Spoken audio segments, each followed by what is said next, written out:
Hey, would you say that you have spark in your life? Do you feel like your life is full of energy and life? Well, that's what we're going to learn today. As we review this movie, this new Pixar movie called Soul, we're going to do a psychological review and look at what's the secret to creating spark in your life. Hi, I'm Brett, licensed psychotherapist and the executive director for The Gathering. The Gathering is a nonprofit dedicated to your emotional healing through your own personal growth. And today we're going to help you with your personal growth by looking at a couple strategies that don't work and looking at a strategy that probably will work to create that spark in your own life. And we're going to do that by looking at this story put out by Pixar, Soul. And I love looking at stories. Stories are a great medium for us to communicate because you can watch the movie, I can watch the movie, and then we can use the movie as a medium to be able to talk about truth, or for me to be able to talk about what I'm seeing and maybe help convey to you some new ideas that'll help change your life. And so that's why I like to review movies like this. And I think Soul is a great movie because it teaches some amazing truths. Now, the movie Soul, I think really should be renamed, disrespectful, right? But really think should be renamed to Souls because it's about two souls in particular. Not just a soul, but two souls in particular. One is Joe and one is 22. And these two characters represent the two major strategies that you and I have in life on how to basically live our lives. And in a lot of ways, we can see through these two different characters how these strategies don't work very well. And we really need a third strategy, a better strategy for finding our spark in life. And that's really what the movie is all about. So let me introduce our characters real quick. First, we have the two strategies we have are the seeker and the avoider. Joe, our first character, is a musician, and he is a classic seeker. The definition of a seeker is someone that is looking for their spark, someone that's looking for, it's the basic strategy of life, how to find meaning and purpose by achieving goals and by trying to do things and by trying to accomplish something. And that's definitely Joe.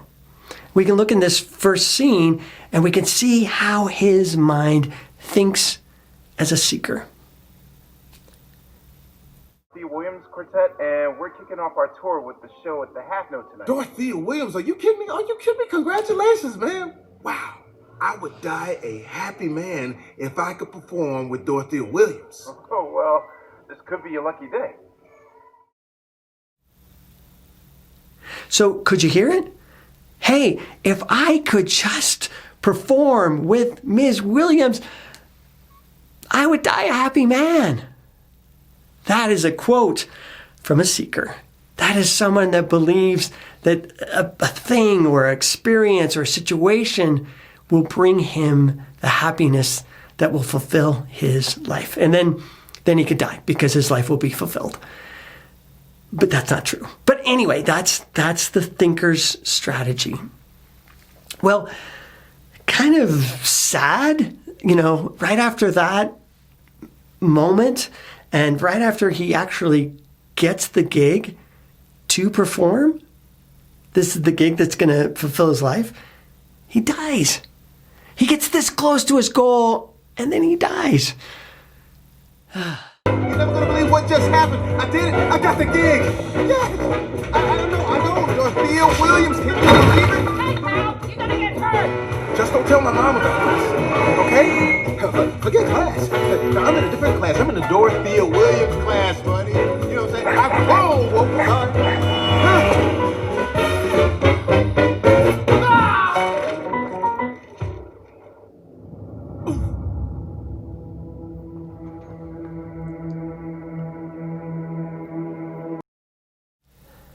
Now, I probably shouldn't laugh, but the irony is him dying actually sends him to heaven, where his seeking just becomes amplified by 10. He got so close to his goal. He got so close to what he thought was going to bring him fulfillment. It just made him even more passionate. And so for the rest of the movie, he is just even more frothing at the mouth. I'm going to get this goal because this goal is going to give me my spark. And he's just more the seeker than ever. Gotta love him. Gotta love him. Now, our second character we meet is the avoider, and that's 22. 22 doesn't even have a name because she's a soul who doesn't want to come to Earth. She's really avoiding the last step that she needs to get her past to come to Earth because she's afraid. She's afraid. She's afraid she's not good enough. She's afraid she's not good enough to live a life, a fulfilling life. So her strategy as the avoider is to not live, to not take on life. And that way she can avoid all of the disappointment, all the frustration, all the pain, because she's just not going to even participate, not even try. She's going to avoid. And that's what we see with people that are anxious or depressed. We shut down and we get in this strategy of trying to avoid pain, but ironically, it just causes us more pain, right? And that's what we see with 22. She is a classic avoider. Now, as it plays out in the story, in twist of fate, these two actually get sent back to Earth. They get sent back to Earth. But here's the funny part. Here's the part that's ironic, right? They kind of switch roles. They're thwarted from being the strategy that they think they need to be in order to be fulfilled. I did it! I'm back! What the? No. No. I'm in the cat? Wait a minute. If I'm in here, then who? What? You're in my body! Wait, You're in the that's cat? my body! I'm in a body? Why are you in my body? I don't want to be a cat. I hate cats. That moving guy, he messed this up. Doc, you gotta help me. That's my body, but I'm trapped. And what happens is that Joe is sent back to Earth as a cat. And as a cat, he can't really seek his goals. He has to kind of work through 22s in his body, and all he can kind of do is prod and push. And if 22 says no, there's not a lot he can do about it. So a lot of the times, Joe has to sit back and just observe. And he can't seek, he can't try, he can't do. He has to just sit back and shut up. Well, 22, interestingly enough, she can't do her strategy of avoiding. She wants to sit in a corner and just kind of avoid life and hide, but she can't. She's in a body now. She's living. And so she has to kind of go out and experience life. And this is when their strategies begin to break down. Because what we see with Joe is that as he watches 22 living his life, he's like, wow, she's experiencing things, feeling things, connecting with people in ways that he's not or hasn't. Because he's been so busy seeking something, he hasn't been present to live his life. And watching 22 live his life through his body, he's like, wow, that's a different strategy. And the same with 22. 22, just like I said, she just wants to hide. She just wants to go away, but she can't. And as she lives life and starts to experience life, she starts to find joy. She starts to see beauty and connection and relationships. And she starts to find there's not pain in life, but there's beauty in life. If you look for it, if you see it, if you reach out for it and grab it, it's there. And so she starts to find her spark. She finds her spark because she's living life. Well, again, the story takes yet another turn. And in this turn, they both get thrown back up into this netherland, and things are put back right. And each person goes back to their own roles. And interesting, Joe goes back to Earth as the seeker, and he goes out seeking his goal, and he goes out fighting for what he wants, and he gets it. And at the end of the day, he's like, wow, I didn't do what I thought I was going to do. What's wrong, Teach? It's just, I've been waiting on this day for my entire life. I thought I'd feel different. In that scene, we could see him struggling with this idea that he thought he was going to have spark and life and feel passion, and he didn't. The goals didn't do it for him. And most of us as seekers, we would just see that and just, well, I'm just going to go on to a new goal. I just got to do more. I just got to do more. I just got to do more. And we never realize that the strategy of the seeker doesn't work. It doesn't fulfill us. It doesn't create a spark for us. And so Joe, in his despair, goes back to his own apartment, his own life, and he starts to drop the seeking, and he just allows himself to be in the moment in his music, because his music is where his passion is. And as he feels the music and he feels his passion and he feels life in that moment, he finds his spark. He begins to connect with his spark. And ironically, we see this, I think we see the spark symbolized as a seed. First, oh, I get goosebumps thinking about it. First, 22 catches the seed, and that's when she gets her spark, and she doesn't know it though. And then he takes that seed and he finds that seed in his pocket, and he's like, wow. And that seed feeds his spark. Well, he's so excited to find his spark that he wants to go back and help 22. And 22, just like Joe was, 22 is living her strategy even more than she did before. And just like Joe, when Joe lived his strategy and figured out that seeking isn't working, 22 is living her strategy of avoiding, and man, it is so not working, because now she's a lost soul, because she had a body and then she lost it. And so she's super lost in this whole world of avoiding. She's just shut down and avoiding everything and everybody, and very depressed. Not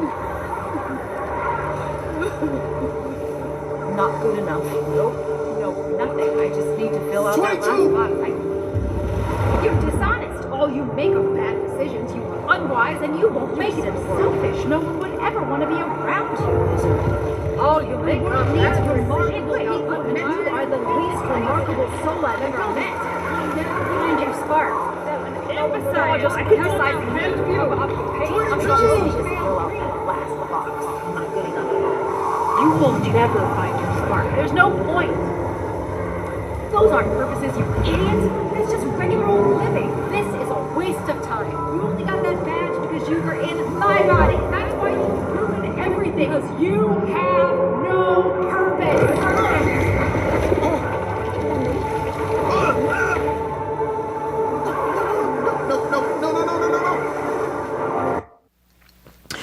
And Joe brings her the seed. He brings her the spark. And he gives it to her. And she remembers. She remembers the spark. And realizes that's what was life all about.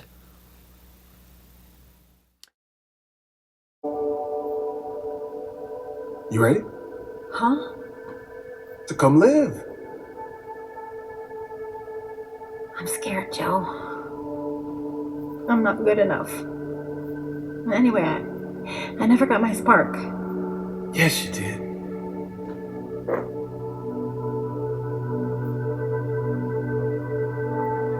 Your spark isn't your purpose. That last box fills in when you're ready to come live.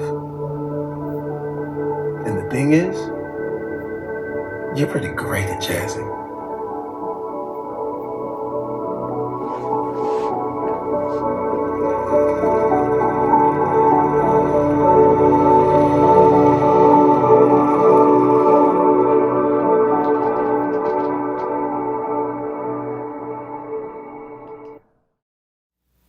Now, here's the strategy that they're teaching us. All of us want to feel spark. All of us want to feel good. But we're all coming at it from a point of view of this. You know, we think of those, I always think of the 7 human needs. And I think of the first 3 human needs in particular. The first 3 human needs are needs of childhood.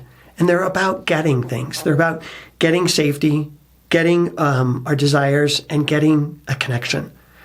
And very much, you can see that 22 is really about safety. She's trying to create safety for herself by building this bubble around herself. So she'll never be disappointed or she'll never be hurt because she's so certain that she's not enough. But the change, the shift is that life, our spark, doesn't come from getting anything. She's trying to get safety. That's not going to give her a spark. He's trying to get all of his desires. That's not going to give him a spark. Where our spark comes from is when we give. When the energy in us, when our focus, our attention, our life force is focused outward, and we bring energy to life, we bring attention to life, that is when the spark is created. And that's exactly what they say at the end of the movie when they're talking about, you know, when souls go to earth, the last thing they need is their spark, because their spark is what they bring to life. It's not what they get from life. It's what we bring to life. And so the secret for you and me, if we want to have a spark in our life, if we want to feel a fulfilled life, it's not about getting any dreams or desires. It's not about playing it safe and avoiding pain. If we want to have life, passion in our lives, it's about bringing ourselves, bringing love, bringing attention, bringing energy, bringing this spark to life, because it's the bringing spark to life that makes life wonderful. And that's the whole point of the movie. And so we're left with this last scene. This last scene is awesome. The last scene is Joe is given one more chance. Joe is given a chance to go back to life, to go back to his life and do whatever he wants. And so this divine being, whatever they are, says to Joe, "So Joe, what are you going to do?" And Joe answers, "I don't know." For a seeker, that's amazing. I don't know. I have no plan. I'm not seeking anything. But this I do know, Joe answers. I'm going to live. I'm going to live every moment. In other words, I'm not going to seek anything. I don't know if I'm going to teach or if I'm going to play music in a band. I don't know. But whatever I do, I'm going to bring energy to it. So, what do you think you'll do? How are you going to spend your life? I'm not sure. But I do know. I'm gonna live every minute of it.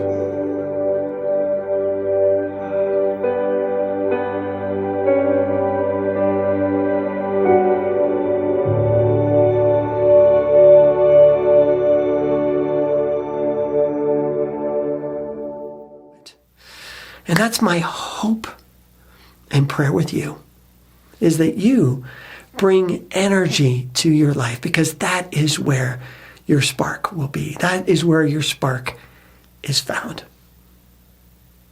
Thank you so much for watching again. I'm Brett, psychotherapist with the Gathering of Good People. Take care.